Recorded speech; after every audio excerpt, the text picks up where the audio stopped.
Hello. I hope that my mic is working. Let's pray. Welcome to, I think this is what, the seventh episode? Yes, I think this so. is the seventh episode. Hello, everybody. Welcome to this stream today. I Oh don't have gosh. my computer. I don't have my normal setup, so I am here as a POG today. You're a bit funky today. You're a bit Yeah, flat. yeah.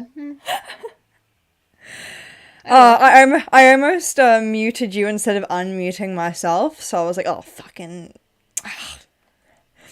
All right, but we've got okay, cool stuff today. We've got a timer at the bottom because I was being accused by a certain sea dragon, Callie, Don't worry, she has about been locked in the basement. being over 50 minutes, which I don't like Hi, this. Zell. Hello. Why did you start streaming? We started streaming the podcast because we It are got way too too. It took. busy. Yeah, I'm way too when busy. we Life when we kind were of got in the first way. doing it, we were on like a break, but now we're back in because we have we're back into all the stuff that we were doing before, and it's really really It's time made it consuming, difficult. It's and yeah.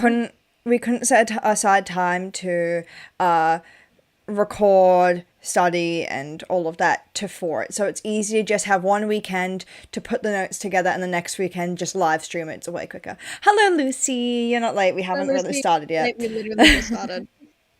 Today we are doing the fourth book of the School for Good and Evil series, and this one I'm just gonna say beforehand we're chopping this book in half because this book is not the longest in the series. The last Massive, one my was. God. The last one was, but lots of that book was just like war, and more war. So we kind of cut lots of it out because it's just fighting, and that's it. Uh, No, we get the reference, Lucy, don't worry. and uh, and so instead we decided to we decided to just cut out the There's gonna war and be the two fighting. parts to this. Also, everyone Yes, else needs more time to read because the fifth book. as before you said, um, that's all good. Thank you so That's all much. good, But yeah, Marcus. There's no shame in VOD squad. yeah. This one's gonna be split in half though because we were making the notes and we realized these ones are so long because this book is like there's so much in this book. There's a lot to dissect, and I'm just gonna preface this before we jump in. There is lots of Tedros being just fucking stupid. So It's yeah, Tedros. What can we expect, though? what can we expect? But it's like Tedros to like the max. And that's pretty much what it's like for the end of the series. But I'm going to just get us straight away started so then we can just jump straight in. Yep. Alright. Let's hope my timer works. Okay. Eh? Hopefully. Please? Yay! It's working! There we Yes! go. Alright, now we Oh got a shit. timer for the first time ever. Yeah, I know. We're evolving. We're evolving. It took forever to find a timer because all the timers I could find were like the studying timers, where it's like Oh, the between like Pomodoro ones. yeah, and I couldn't find just a normal basic timer. Sorry, I need to Oh, that's charge okay. my Enough about the computer. timer. The timer has started, so let's The start timer this started. Okay, podcast. just Yeah, for a let's do this. refresh for the people who were not here for the last episode. If you weren't, or if you've forgotten, why won't my charger plug in? There we go. If you were not here, we ended. The third book ended with Rafal, the main villain for the first three books, gone, dead, officially, finally gone. Finally, he's dead. Ding dong, the glitch is dead. The glitch is dead. Ding dong, he's finally Oh dead. gosh, I'm gonna have to.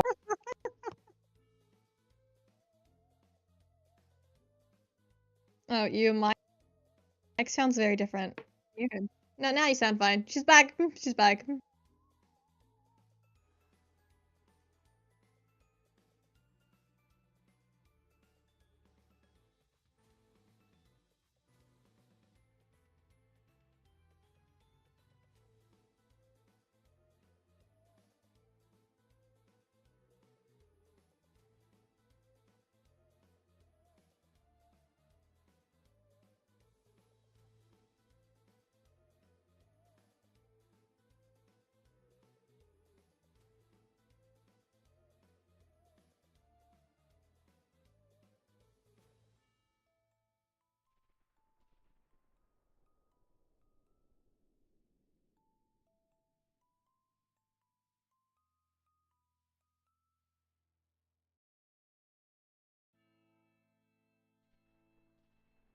No, Lucy, her mic's working fine.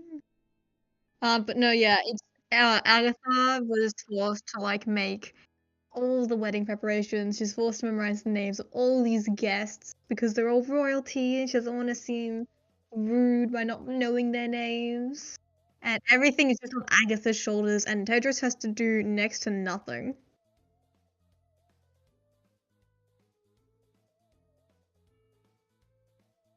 You, who can't you hear?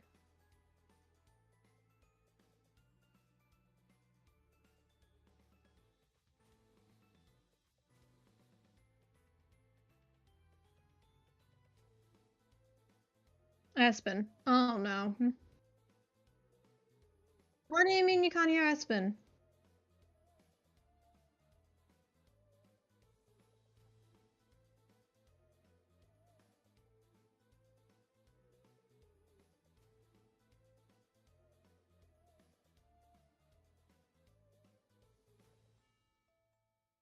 Okay, alright, so while I'm apparently in charge, wait, why is the sorry, I'm watching the stream because I wanted to see how bad the quality was. Why do I sound so bad? The quality is so horrid. What is this? What is happening?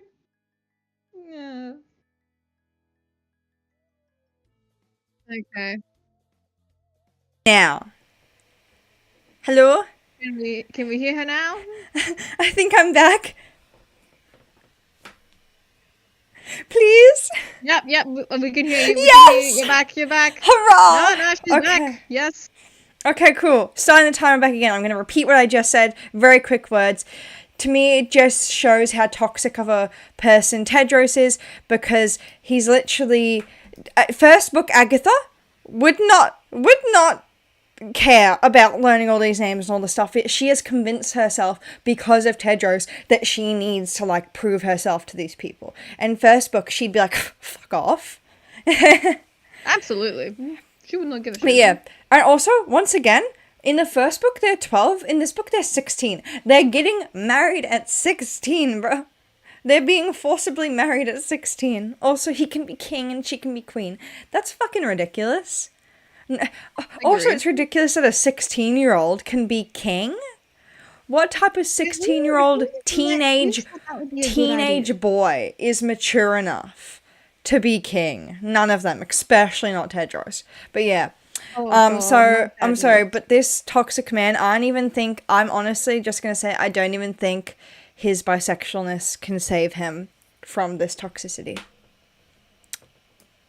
For those who weren't here, or haven't seen the other episodes, Tedros is a sad, homophobic homosexual. He, yeah. He's in denial. He's in denial, but, like, he literally almost kisses the boy version of Sophie and isn't disgusted about the fact that he almost kissed a boy, but is disgusted about the fact that the boy is actually Sophie. Which is sort of very funny. Yeah. Oh, it's incredibly funny. Alright. So, once again, Agatha's here. She's in her bed, literally crying to herself.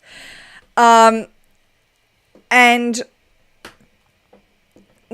she hasn't talked to Tedros because he's not even paying her attention of mine. He's just offered this, like, advisor person. It was stewardess. A stewardess. Her name is Lady Gremlane. I pronounce it Gremlane. Fight me. Yeah. She's annoying. I hate her. I do not like her at all. Not a fan. Not a fan.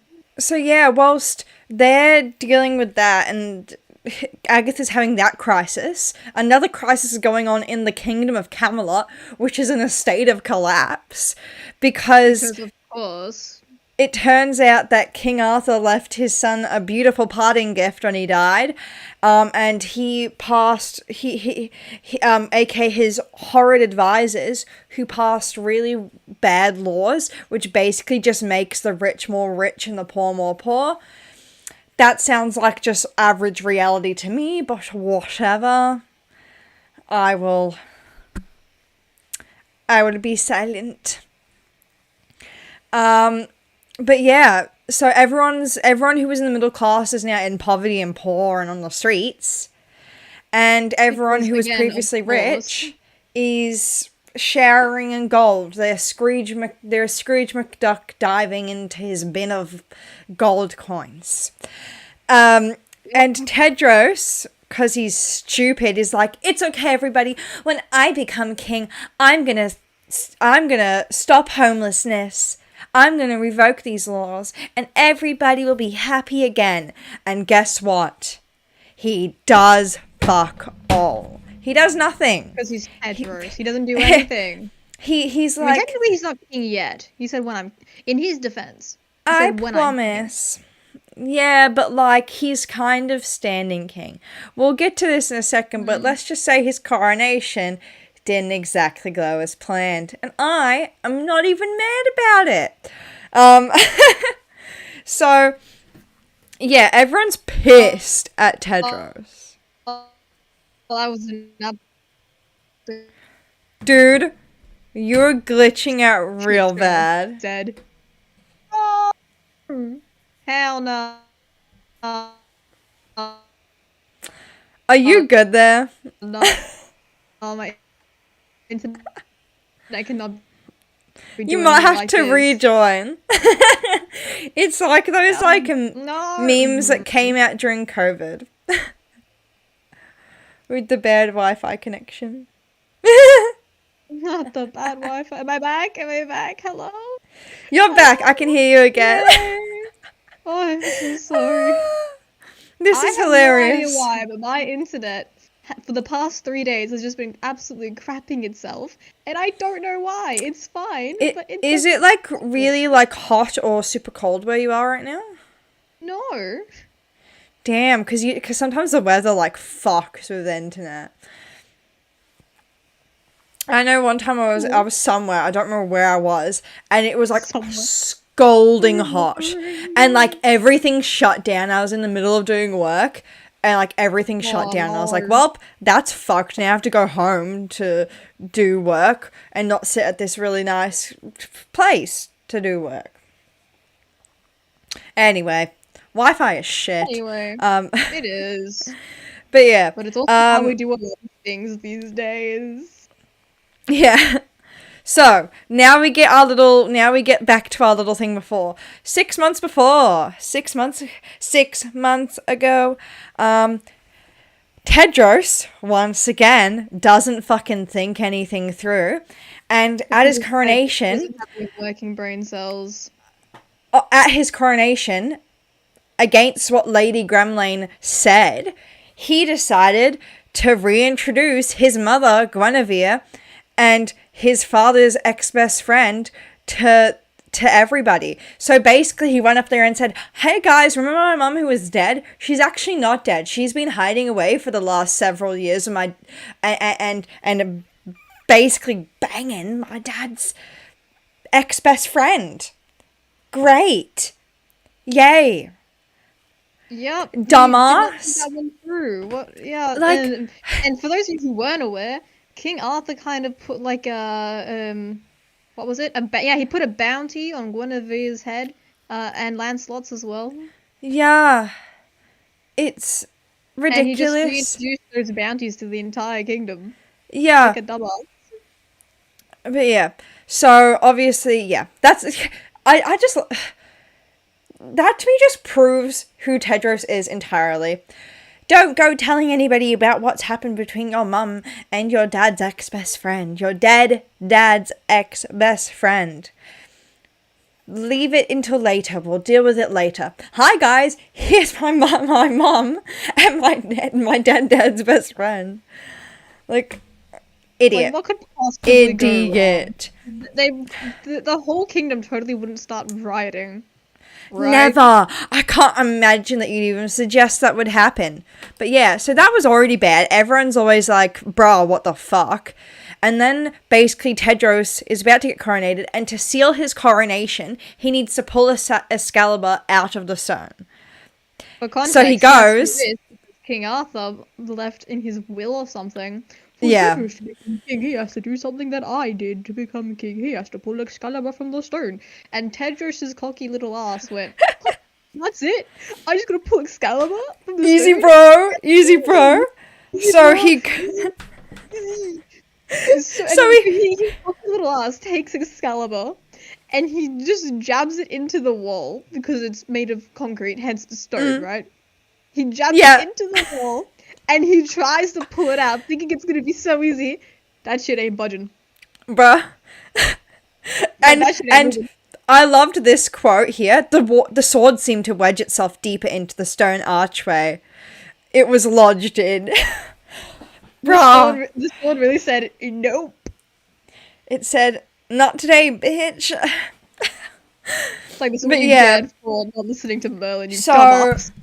so the town is reintroduced to Guinevere. Their apparent king isn't a real king at all, and so now they all hate Guinevere and Lancelot. They hate stuff. They're saying that Guinevere and Lancelot should be traitors and should be and should be killed, should be hung. Oh, I forgot about that part. Extreme much, like that's a lot, bruh. Calm down. Yeah, so like, I didn't even do anything that bad. I'm like 99.9% sure that Camelot has just been like infected with Tedros's dumbness. Yeah, but if y'all can't tell already, this one ranks quite high on the Tedros scale. Well, I mean, it's Tedros. He is the scale. He is, yeah. Okay. Now, this is where we cut off. So after they're traitors, they should hang. We cut to Sophie, the new Dean of Evil, who's decorating the school for evil with her statues, tapestries, pictures. Everything is Sophie. It's no longer the school for evil. It's the school of Sophie. Into the school for Sophie. That's literally what it is. I said on the side that she Sophie-fied everything. Because it's Sophie. Of course she's going to Sophie-fy it all. That's all she knows how to do. Yeah, and it's to bring evil into a new age, which is just dumb. It's just dumb bullshit. And yeah, and everyone's kind of like just being forced to like dress the school up. And yeah. And it's at this point a museum of Sophie. Yeah, basically.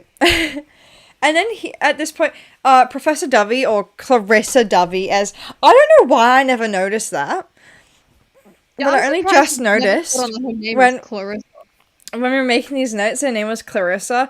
She's obviously depresso espresso right now because she's just lost her like best friend, and like honestly, I kind of feel like they were like more than best friends, like sisters almost. Like they hated each other at first, but then they like found like a sisterly love for each other, you know, like they had each other's backs and stuff.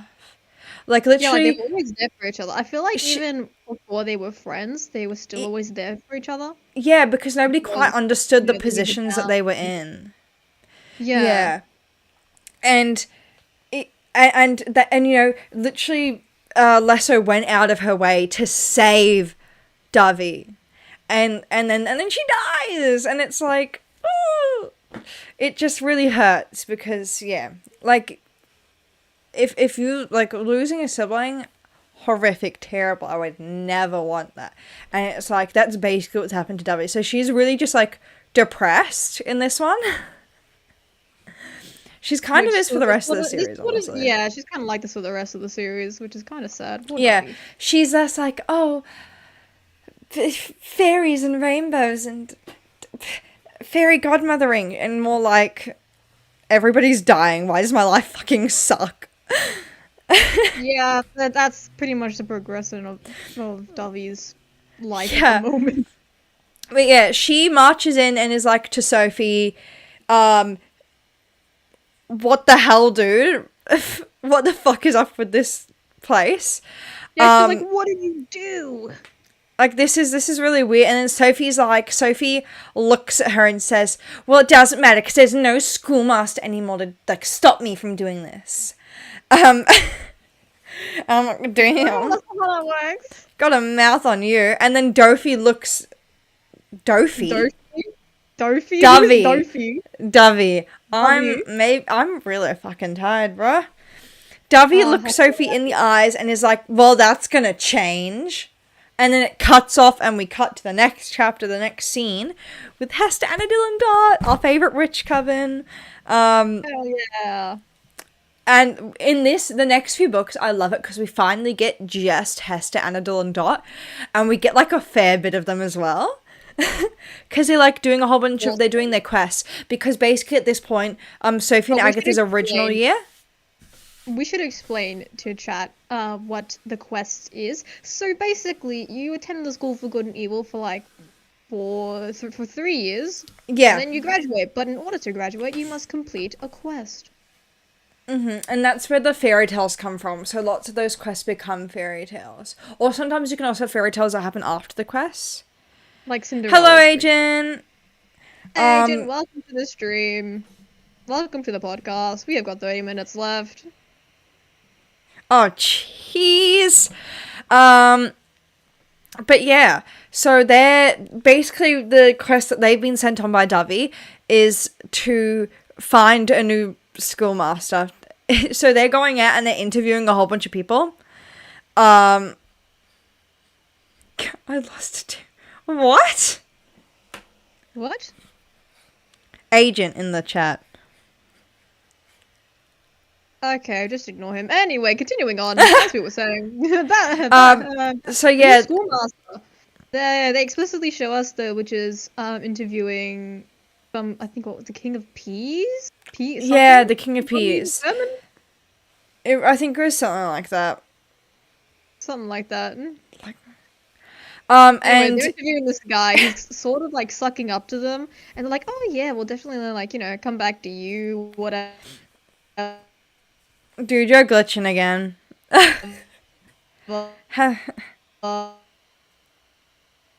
More technical difficulties. Oh no!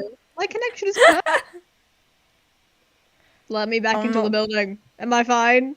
Chat, can you hear me? I think you're fine now. Okay. Basically, I was saying, I forgot what I was saying.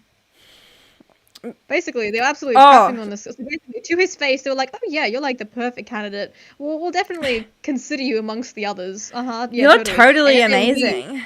And then they leave, and they're like, "This guy sucks ass." And then we get introduced to the crystal ball. So Dovey has these magical crystal, her magical crystal ball, and basically she like appears in it. And once again, as we just mentioned before, Depresso, Espresso, Dovey. So she appears in the magic ball, and she is like disheveled. Like shit. And she looks at she looks at them and is like, "You're done. Quest over. There is something way more important than finding a new schoolmaster." What on earth could that be? Could that be a plot drop? Could that lead into the rest of the story? Ain't no way. Oh my god. There's a lot of that, by the way. There's like lots of like scenes where it's like, oh, and this could happen. And it's like, oh yeah, if this happens, then this could happen. And you're like, oh, I wonder what's gonna happen next. Yeah. But if you're like me and you read like one chapter a month or something, and you forget all of this, it all comes to you as a surprise when it happens. But yeah.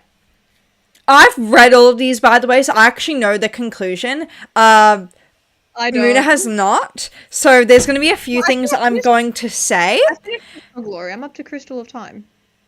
Yeah, but you still haven't finished that yet, so you don't have all of the secrets. So there's some stuff that I know that you don't, and basically there is a few, like, hints to what I know that you don't yet in this, and so I'm going to make it kind of obvious. People, if you figure it out, don't put it in the chat, because we don't want any spoilers for Moona. Just, like, be proud of yourself. Surprises. Surprises. So yeah, once again, as we mentioned earlier, Agatha... We're cutting back to Agatha now. Agatha is trying to remember all these guest names because she's like... Yeah. Because Lady Grimlane told her that it would be disrespectful if she didn't. Yeah, and it's like, girl, stop fucking stressing. You're 16 years old. I'm like 99.9% sure none of these people give a shit. And so she's like stressing out, and then she finds a starry cape, and when she walks into it, she gets transported to Merlin's Celestium, which is like his wizard secret It's like a little pocket place. dimension within his magic cape. And it's there. It's his place to think. Yeah. And it's there that she sees Merlin and Tedros like chatting it up about a little picnic. Yeah, about their classmates struggling with their quests. So like they have like quest maps. I'll just probably explain it now. They have like these quest maps, the students don't have quest maps. Only no, the teachers. So the deans. Okay. The deans and the teachers, so they can track the students' progress, and like it also like marks with like different colors whether they're like doing good or bad, or something else that we'll come to later, because it won't make sense right now. Okay, and then Merlin is talking about, then he devolves into talking to Tedros about the sword and how he believes that he might not be able to pull the sword because the sword views somebody else as more worthy to the throne than Tedros. So I wonder what's gonna be revealed in the rest of the book. Yeah. I wonder if we'll get introduced to somebody who the sword thinks is more worthy. That's crazy. Crazy. You could have ever imagined. No. Absolutely never. Could never have imagined that. I still don't imagine that, definitely not. So yeah. And then he also thinks that maybe he also couldn't pull the sword because he hasn't done his quest yet, because he's a lazy piece of shit. But whatever. So different theories. This dumbass thought his quest was to become king. Seriously, he was like, all I need to do is get a crown on my head and pull a stone, a sword out of a stone wall, and I'm like, perfect. Because I'm Tedros. No. Because I'm a blonde bitch. He does have an ego. He has so much ego. But yeah, so yeah. So Agatha and Tedros are there chatting it up after 6 whole months. Agatha's still with this guy. Tedros and Agatha are finally chatting it up after 6 months. Finally talking. He's finally not ignoring her. And Agatha's like, I think after half a year, I'm gonna go visit Sophie, because Sophie was sending letters to Agatha. Agatha was like, I'm too stressed right now. Oh. And so she heard about the wedding and decided, I want to help my best friend plan her wedding because I'm Sophie and I totally know how to plan an entire wedding full of royal people and shit. So I'm going to keep continuously writing her letters until she replies, and I'm going to send her all of my ideas for how her wedding should go. And it's totally not going to be how I would want my wedding to be if I was her right now. But like they also just found out they were sisters, so it's like you are not only cut off your best friend, but like your sister. So it's like, damn. Twins, to be more specific. Like she should have just talked to her. Like, girl, calm the fuck down. I need to focus. This is your dream wedding you're creating, not mine. And no offense, girl, you're a bit much. But yeah, so say that to Sophie's face because it's Agatha. Book 1, Agatha would have. Okay, yeah, book 1 would have. Yeah.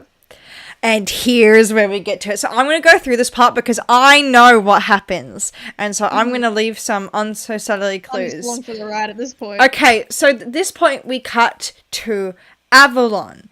And we see Chaddock. So Chaddock, we haven't actually talked about him yet, which is really strange. He's like, I think like a year, he's like maybe like a year older than Tedros, and he's his bestie.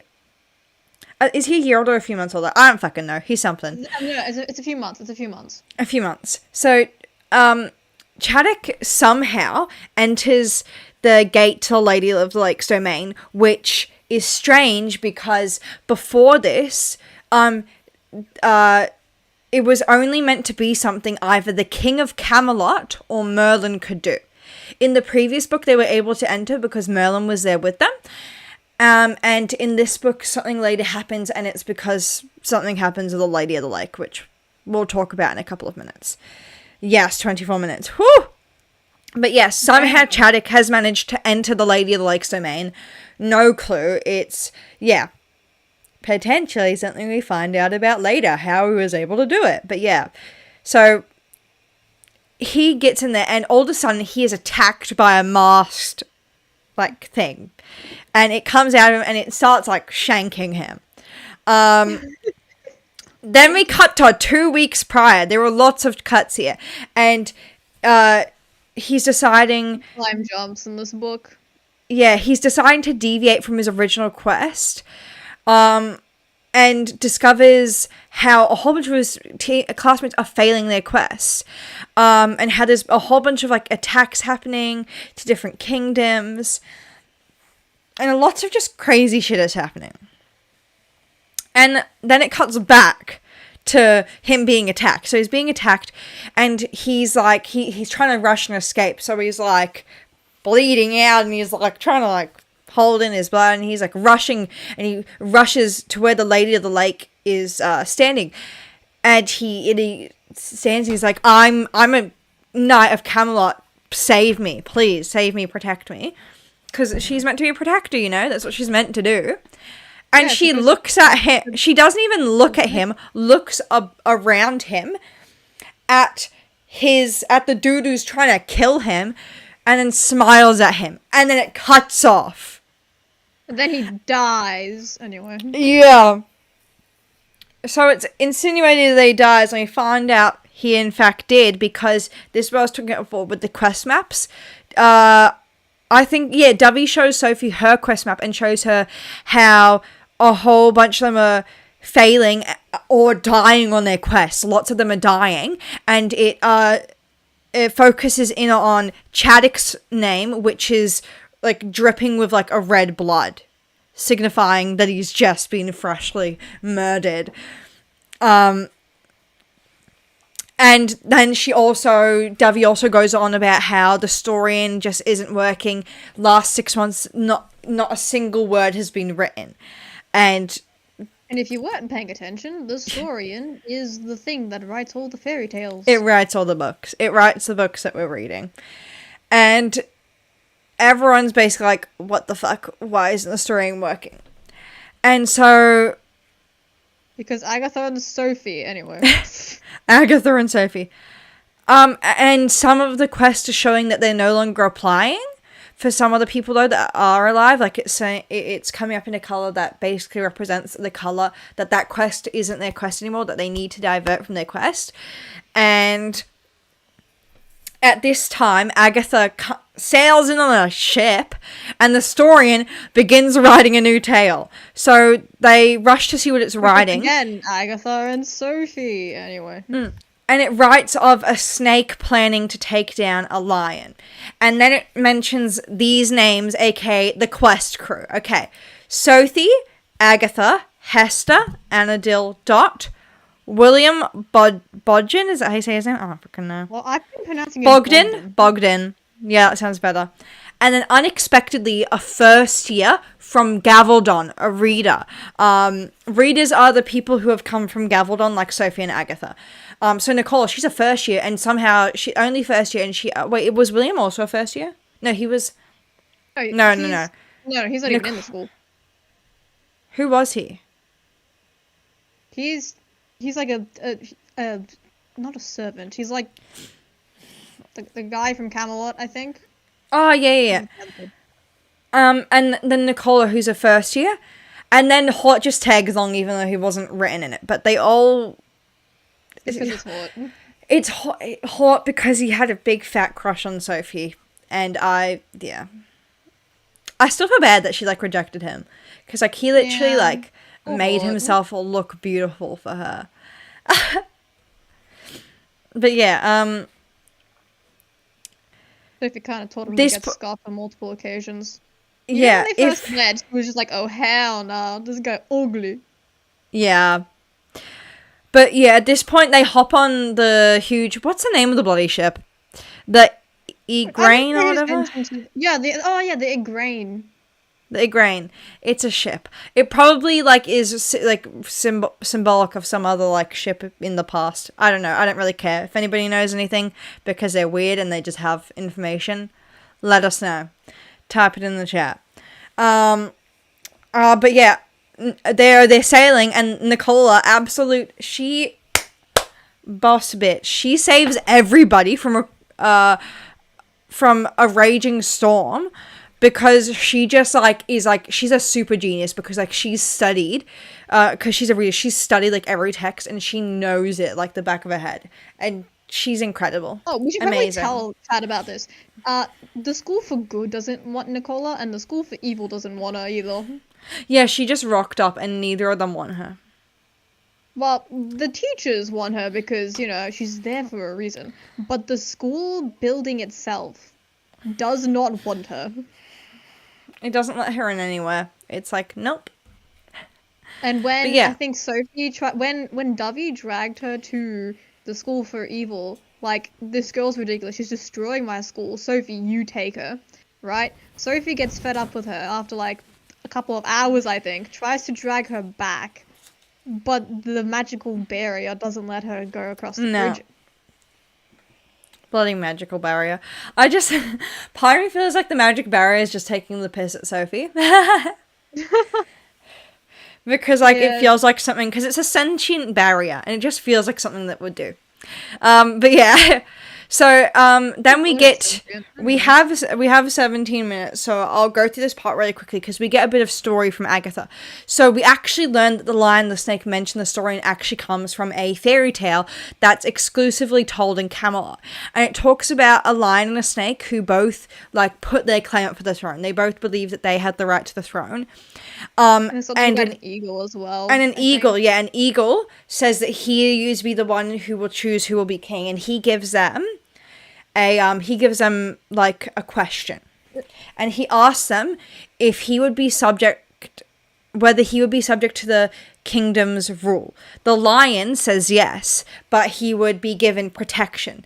So yes, you'd have to go under my rule, but I will protect you. It means I will protect you. So you... And then the snake says, no, you can Snake do says whatever no. you want, but then He snake says, but I would kill you. No. The snake says you can be as free as before. You have all your freedom. What? Kill the eagle though?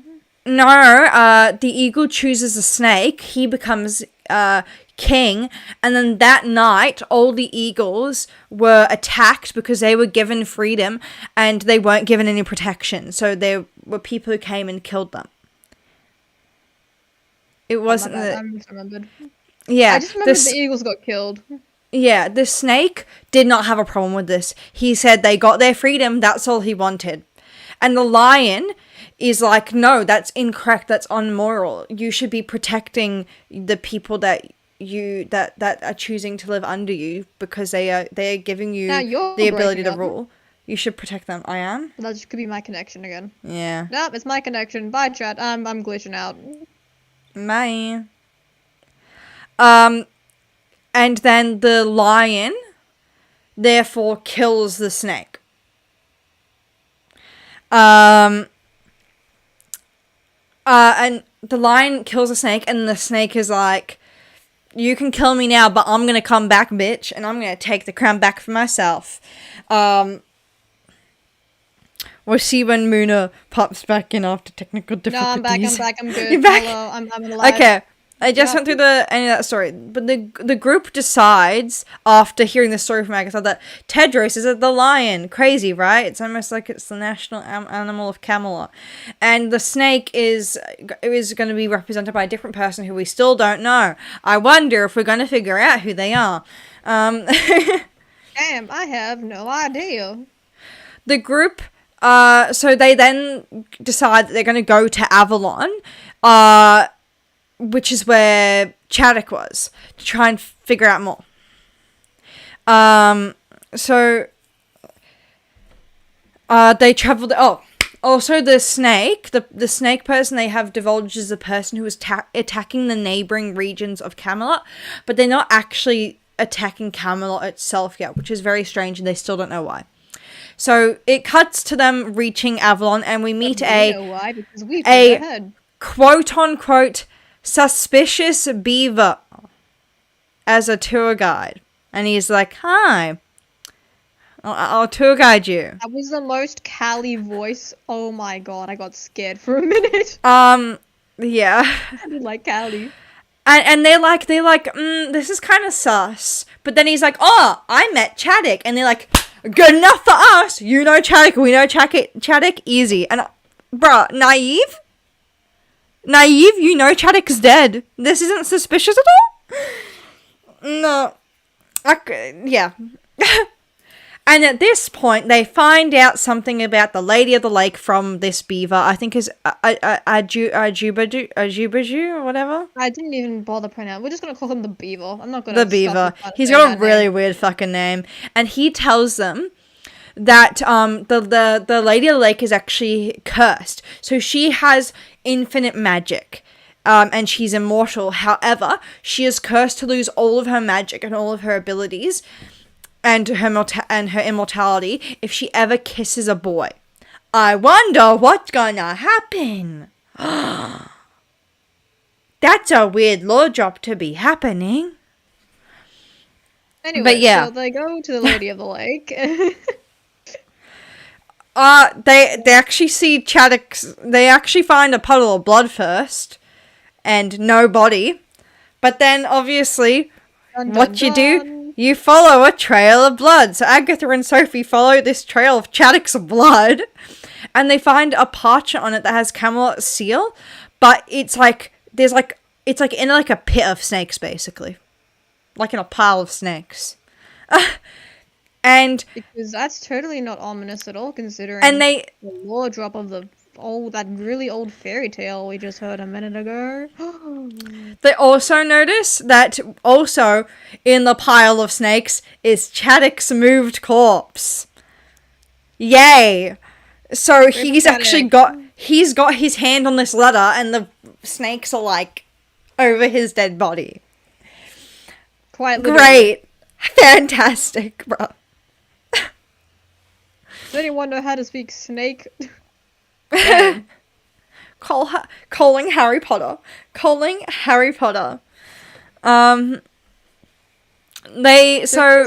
I'm pretty sure, correct me if I'm wrong, but they tried to hide in like a closet or the ceiling or something. I remember them like running away from the snakes. They run away, but not really from that. So basically they hear Nicola screaming, and then they find out the fucking beaver was hired by the freaking the dude who killed Chaddock to assassinate them. So they're getting a beaver's trying to assassinate them.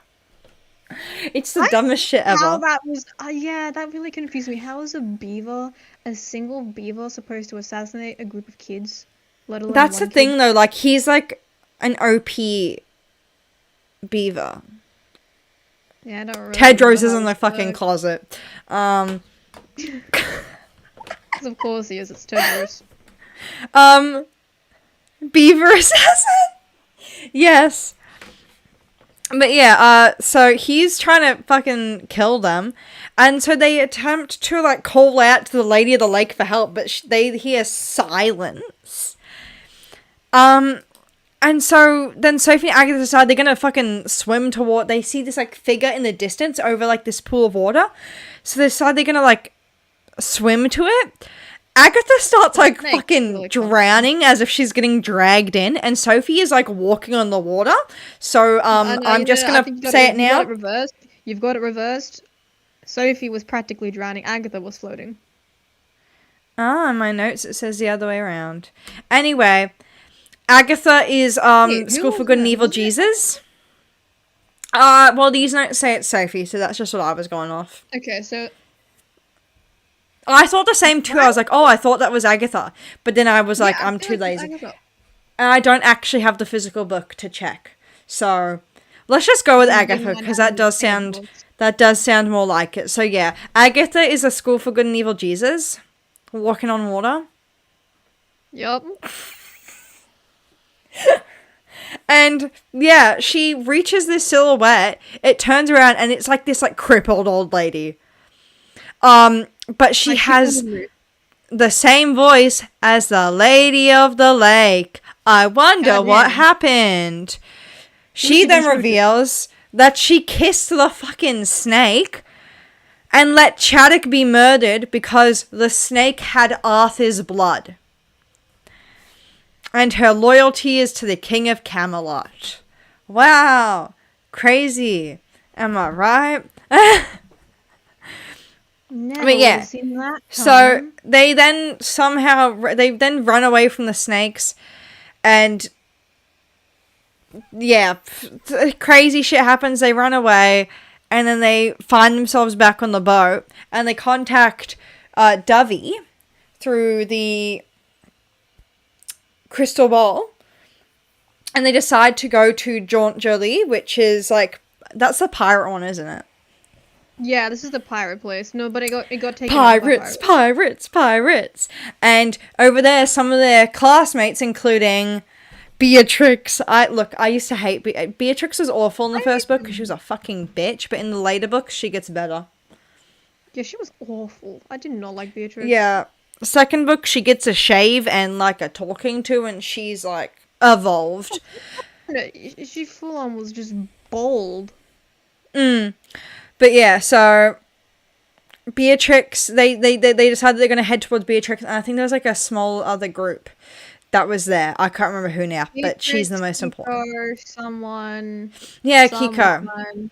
Yeah, Kiko. Kiko's so sweet. She honestly deserved more. So much shit. She did not right deserve all that time. shit. I know. Like everything bad happened to her. Like the boy she loved was turned into a girl and then fucking murdered. And like literally everything bad happened to her. She deserved more book time. Turned into a bush. Yeah. So bad for Kiko. Literally, she just got like hit after hit after hit. But yeah, They kicked so her when she was down. they kicked her 10 times when she was down, bruh. She couldn't even get back up. She was stuck on the ground, glued to it. But yeah, now this part I'm a bit confused at because the summary was kind of confusing in the way it wrote it, but I'm hoping that you remember it better because you've obviously read it more recently. I read this like 2 years ago now, people. I really need to reread it, but I also don't know if I could get through book 3 again without like wanting to die. This is the part with This is the part of Lady Gremlin. So Tedros and Lady Gremlin are like chatting, and she's revealing her past to the king and how he and how he and Guinevere didn't actually like have like the best relationship and were naive and unknowing, which is funny. Because it's almost like you know the meme that's like you're beautiful. Yes, but what else? What else? What else is there? Basically, she says, beauty all that matters to you, and you say, what else is there? Yeah, because Guinevere always wanted 5 syllables or less. Yeah, because Guinevere actually always wanted to be with Lancelot, and they were actually always, before like even Lancelot and Arthur were proper friends, I think, they always kind of like liked each other, but Arthur, you know, he was going to be king, and he was like, I'm going to marry you, you're going to marry me, and she pretty much had no choice over it. He hadn't even ever talked to her. That's the reason why she hated him. Because why Guinevere hated Arthur is because he only cared for her looks. He never actually cared to like learn who she was, and that's why she'd always sneak out of Lancelot. But yeah. Also a green flag. Yeah. So yeah. I just find it funny though that they call it like Guinevere and Arthur are naive and unknowing, like that and how that reminds her of Tedros and Agatha, because of course they're naive and unknowing. They're fucking 16 years old, dumbass. Like, what the fuck do you expect them to act like? A fucking 30-year-old? It's stupid. That's exactly what Camelot wants them to do.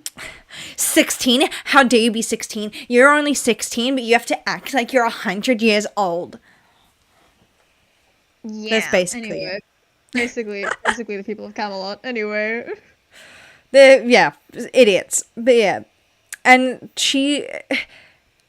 and Lady Gremlin, I think, was there the entire time. She's always been like an advisor or whatever. Yeah, and but she got kicked out, and then I think when King Arthur took I think after King Arthur died, she somehow weaseled her way back into the castle. Yeah. Something like that. I think Tedros rehired her or something. There is something about that. But yeah, at this point, Tedros is like, it's okay, because I'm actually going to care for Agatha, because I actually care for her and not just her looks.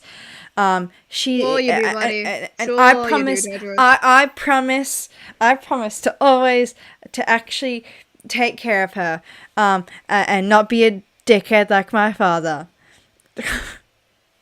Already failing. Already failing, bro. You just ignored her for the past 6 months. Like, fuck off. Great start to a marriage when you've already been married. Yeah. God, yeah.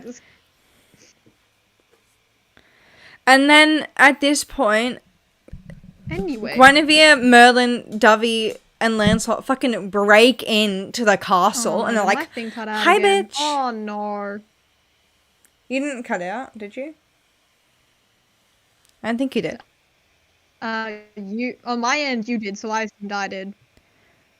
We've got 2 minutes. Yeah, we're almost done anyway because yeah. So we decided to cut this part in half. These people break into the fucking castle and are like, "Hey, dude," and he's like, "Oh yeah, hey." They chat for a bit, and then he's like, "Oh wait, I have a stewardess here." Turns around and she's fucking gone. She's disappeared, bruh. And that's the end until next fortnight. 2 weeks, not the game. Because I love how we always have to specify 2 weeks on the game. Well, I remember that we had to specify for one. Remember in the interview he with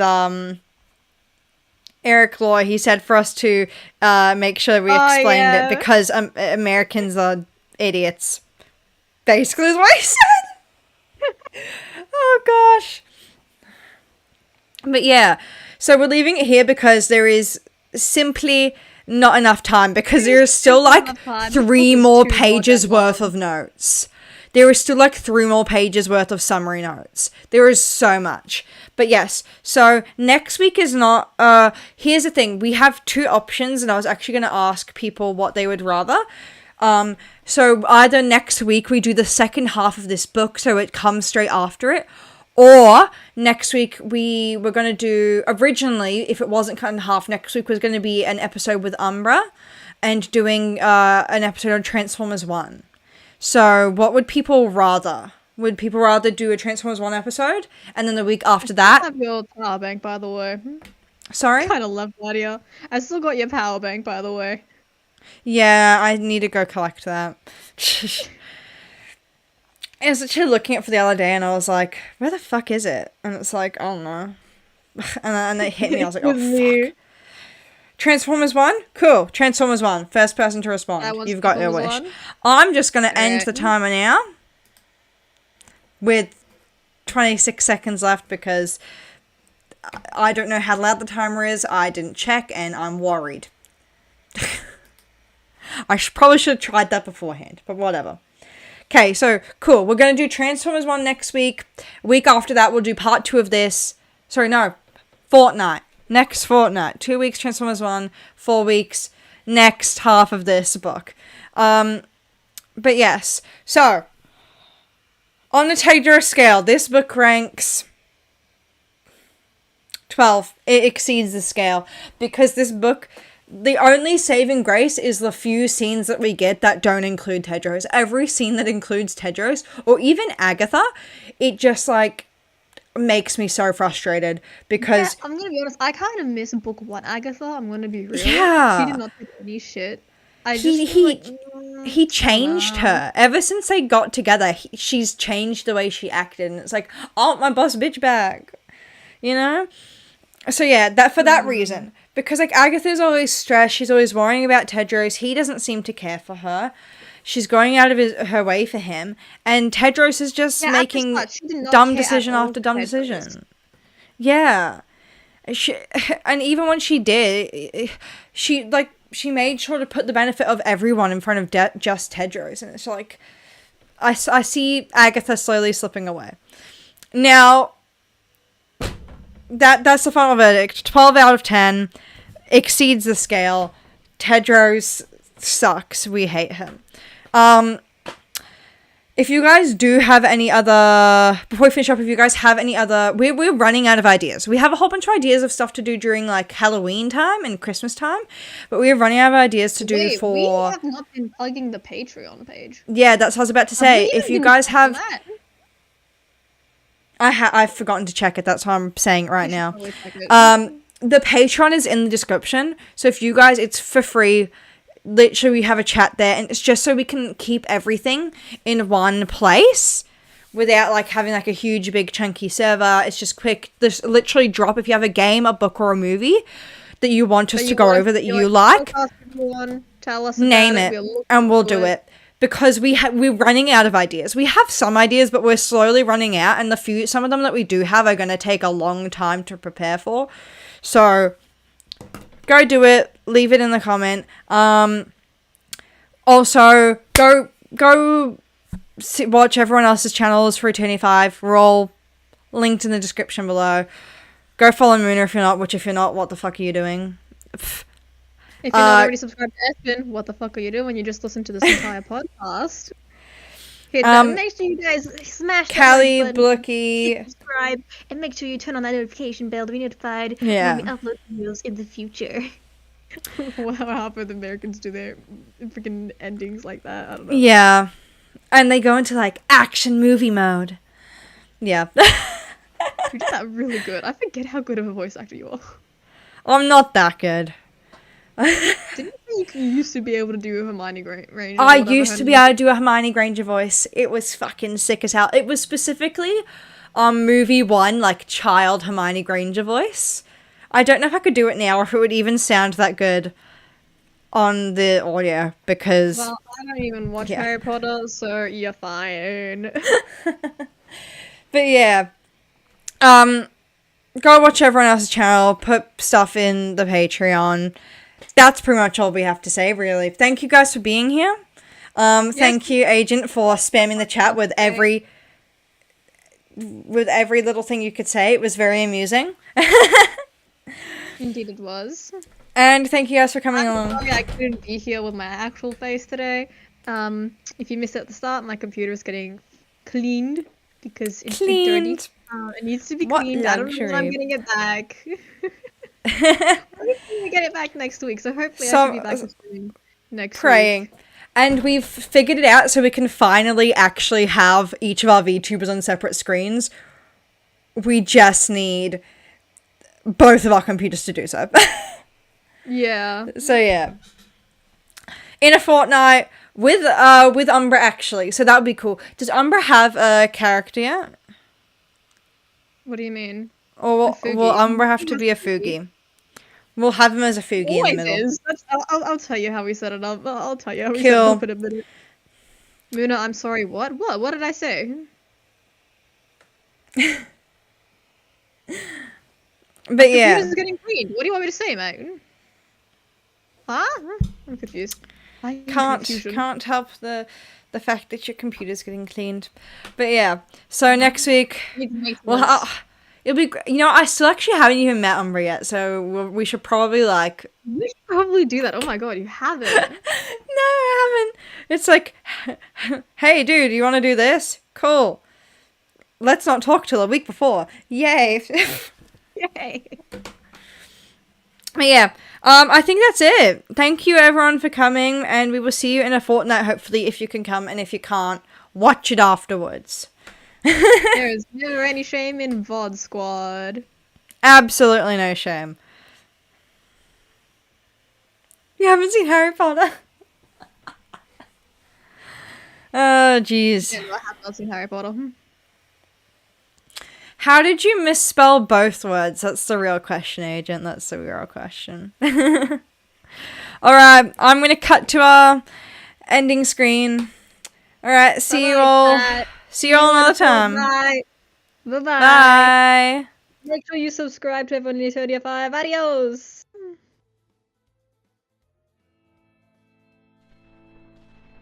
Keep the transition.